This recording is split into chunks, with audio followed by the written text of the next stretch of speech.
Hi అమ్మ, ఎలా ఉన్నారు? రండి. నా కజిన్ రొయ్యలు పంపించింది వాళ్ళ చెరువు నుంచి.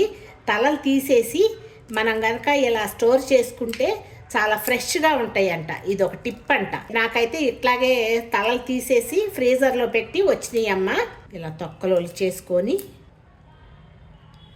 ఇలా కట్ చేసి ఇలా వేయిని తీసేసి బౌల్లో వేసేసుకుందాం. మొత్తం అన్ని రొయ్యలు కూడా శుభ్రం చేసేసుకుందాం. తొక్క వలిసేసిన రొయ్యలని నీచు వాసన లేకుండా శుభ్రంగా కడుక్కోవటానికి ఉప్పు, పసుపు, కొంచెం వెనిగర్, కొంచెం కొబ్బరి నూనె చలికాలం గడ్డగట్టిపోయింది.